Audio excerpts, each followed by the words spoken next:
Connecticut's quest to balance the budget continues. We take a look at the governor's plan to cut jobs and services. Also, we'll see what steps lawmakers have taken to help get kids ready for a lifetime of learning. And some of the world's best golfers are in Connecticut this week. The LPGA Futures Tour is helping young women live a dream and raise money to help Connecticut women live with breast cancer.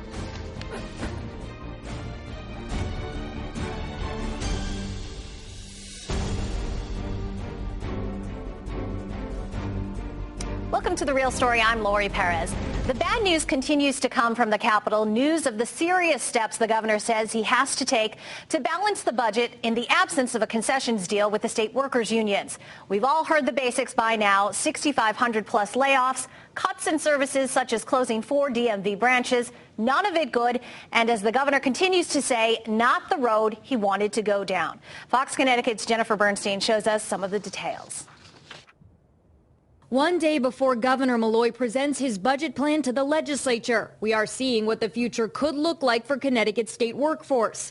The cuts are far-reaching and deep. 6,560 positions are being chopped, most of them from the executive branch. A little more than 1,500 of those jobs are vacant and will not be filled. 500 are from retirements. The rest are layoffs. This restructuring will affect every level of state government. As the governor says all the time, what's the alternative? The state is facing a massive fiscal crisis. There's a $1.6 billion deficit that this plan closes. The Department of Transportation is among the hardest hit today, with more than 800 jobs slashed. It's going to be an enormous challenge. We probably will not maintain the roads in the same way that we do now. Your line at the DMV could also get a lot longer. 4 area offices are scheduled to close in Danbury, Old Saybrook, Putnam, and Enfield. 500 pink slips will go to the Department of Developmental Services, 474 to the Department of Mental Health and Addiction Services. The list goes on. But this new roadmap is still not specific enough for certain lawmakers. You see the hundreds of millions of dollars of cuts. They are not detailed yet.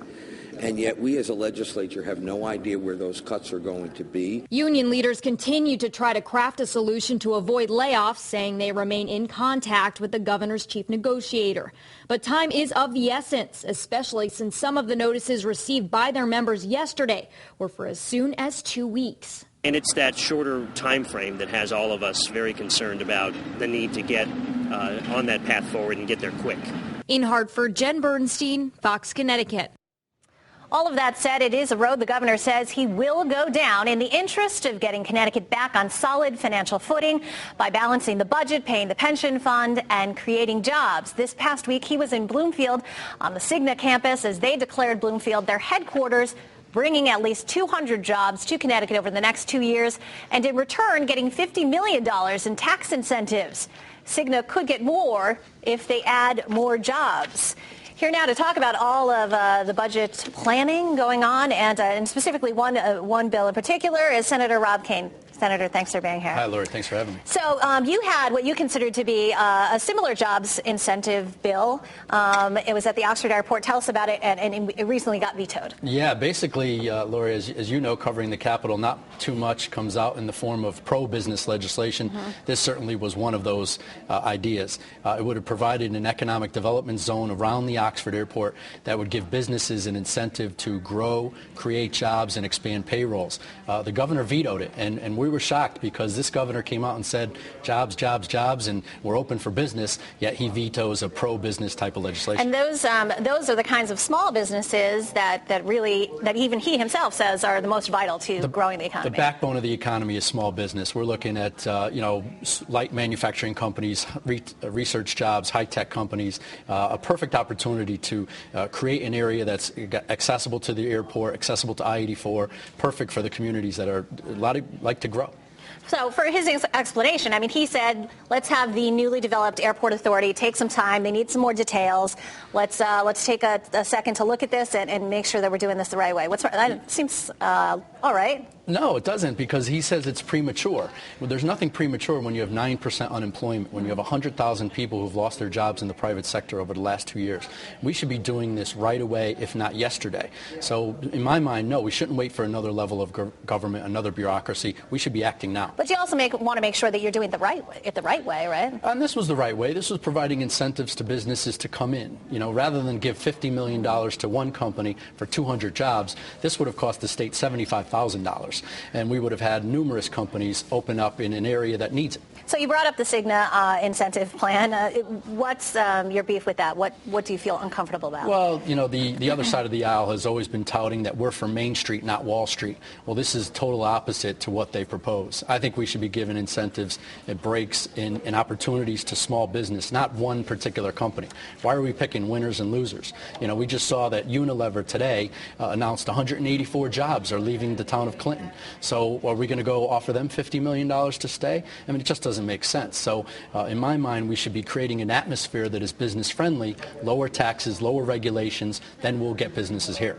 One of the points that the governor has made is that compared to our neighboring states, that we do have lower taxes. When we offer $1.6 billion in new taxes, corporate taxes, personal income taxes, sales taxes, no, I don't see that in any way. Democratic governors in both New York and Massachusetts have been reducing spending, passed budgets without tax increases. I think we're actually going down the opposite road. So what would we be seeing differently if the Republican plan were in place? Because I do recall that there were at least as many layoffs in the Republican plan, and there were lots of cuts in services, which people now, we're reading about and seeing that, people don't like. No one likes layoffs. No one likes cuts in services.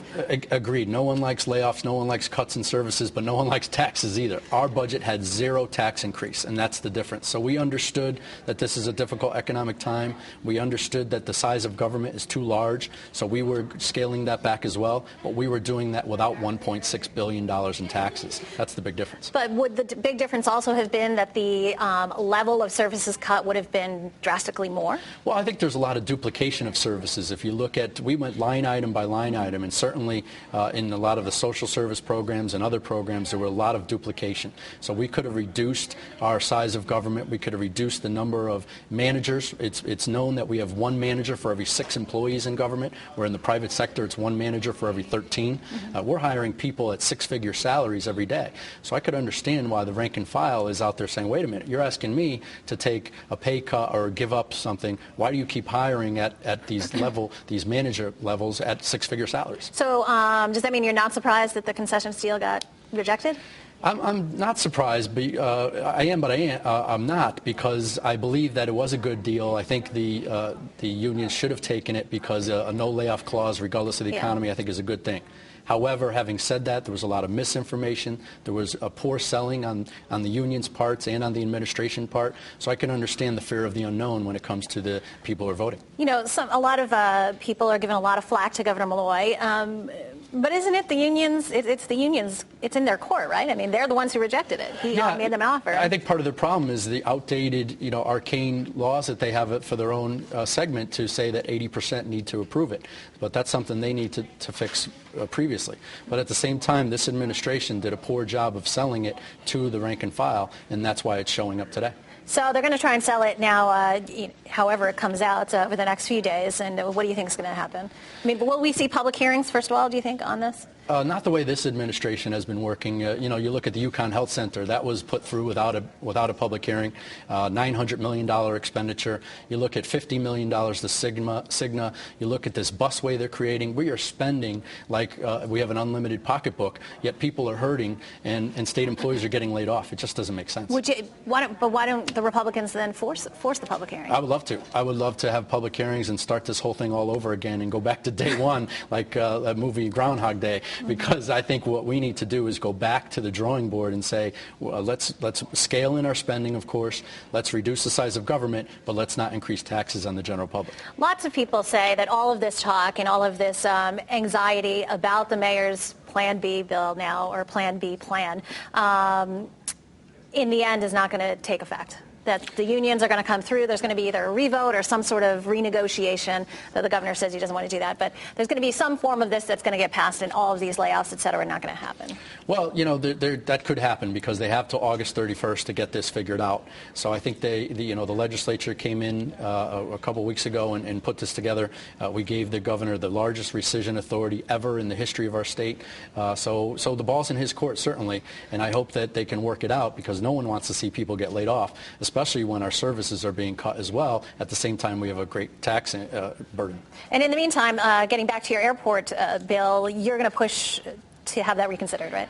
Yeah, I wrote a letter today along with the representatives that I work with in my district to each and every legislator asking them to override this veto. I think that it went through the Senate unanimously and only had one no vote in the House of Representatives. It was vetted by the Commerce Committee and the Finance Committee. I think at both sides of the aisle we had great support for it. So I believe that if there's a veto session, this should be the bill we take up. Yeah, I mean, that's the one thing that stuck out to me when we talked about this was that it was nearly unanimous. One no vote out of 187 legislators means that everyone was in favor of it, bipartisan support. In fact, the Speaker of the House was a great proponent of ours working with us on the bill. Right. Interesting. Senator Kane, thanks for being here. We appreciate your time and your opinions. Thanks. Lawmakers did tackle other topics other than the budget. We're going to take a look at legislation aimed at closing Connecticut's education gap coming up.